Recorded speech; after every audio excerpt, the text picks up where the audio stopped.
దేశంలో అన్ని చేంజ్ అయ్యాయి, మీ నగలు కూడా చేంజ్ చేయండి. మీ పాత నగకు గ్రాముకి 150 రూపాయలు ఎక్స్ట్రా పొంది కొత్త నగలు తీసుకోండి.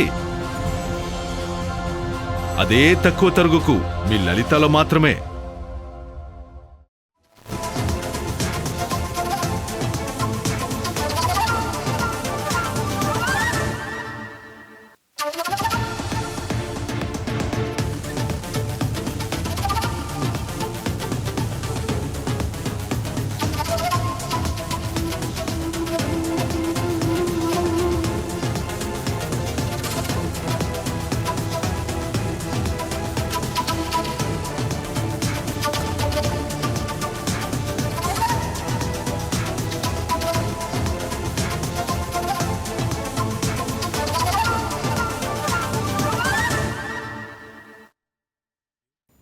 బ్రేకింగ్ న్యూస్ చూస్తున్నాం. జయశంకర్ భూపాలపల్లి జిల్లా మహదేవ్పూర్ మండలంలోని కన్నేపల్లిలో బీఆర్ఎస్ వర్కింగ్ ప్రెసిడెంట్ కేటీఆర్ పర్యటించనున్నారు.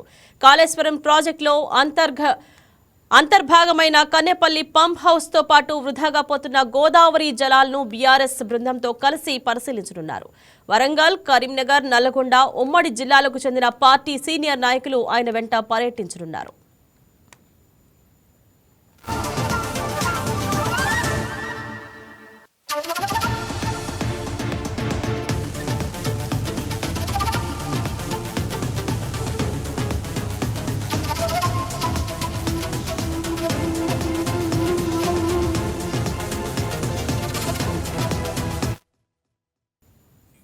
ఇప్పటికే హైదరాబాద్ నుంచి బయలుదేరిన కేటీఆర్ మధ్యాహ్నం 1:30 గంటల సమయంలో కన్నేపల్లికి చేరుకుని పంప్ హౌస్ తో పాటు వృధాగా సముద్రంలో కలుస్తున్న వేలాది క్యూసెక్కుల గోదావరి జలాలను పరిశీలిస్తారు. అనంతరం మీడియా సమావేశం నిర్వహించనున్నారు. గోదావరిలోకి భారీగా ఇన్ఫ్లో వస్తున్నప్పటికీ కాంగ్రెస్ ప్రభుత్వం కేసీఆర్ పై ఉన్న రాజకీయ కక్షతోనే కాళేశ్వరం మోటార్లను ఆన్ చేయడం లేదని కేటీఆర్ మండిపడుతున్నారు. కన్నేపల్లి పంప్ హౌస్ లోని మోటారు సురక్షితంగా ఉన్నాయని, వాటిని ఆన్ చేసి నీటిని పంప్ చేస్తే ఎండిపోతున్న ఆయకట్టుకు ప్రాణం పోయొచ్చని బీఆర్ఎస్ వాదిస్తోంది.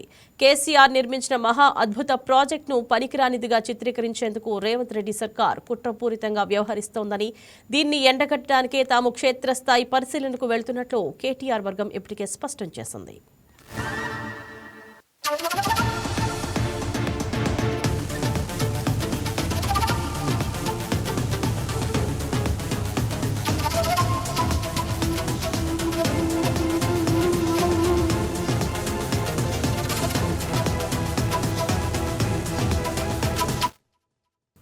మరోవైపు బీఆర్ఎస్ ఆరోపణలను కాంగ్రెస్ ప్రభుత్వం తోసిపుచ్చింది. మేడిగడ్డ బ్యారేజీలో కుంగిన పిల్లర్ల వల్ల ప్రస్తుతం అక్కడ నీటిని నిల్వ ఉంచడం ప్రమాదకరమని, నేషనల్ డ్యామ్ సేఫ్టీ అథారిటీ నిబంధనల ప్రకారం జూన్ 2027 నాటికి మాత్రమే పునరుద్ధరణ పనులు పూర్తవుతాయని స్పష్టం చేస్తోంది.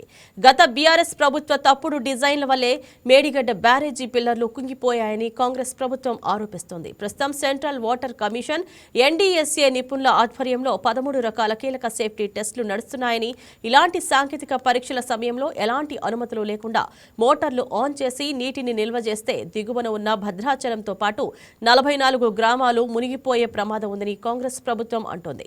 ప్రజల ప్రాణాలను పన్నంగా పెట్టి రాజకీయం చేయాలని చూస్తే సహించేది లేదని రేవంత్ సర్కార్ ఇప్పటికే హెచ్చరించింది.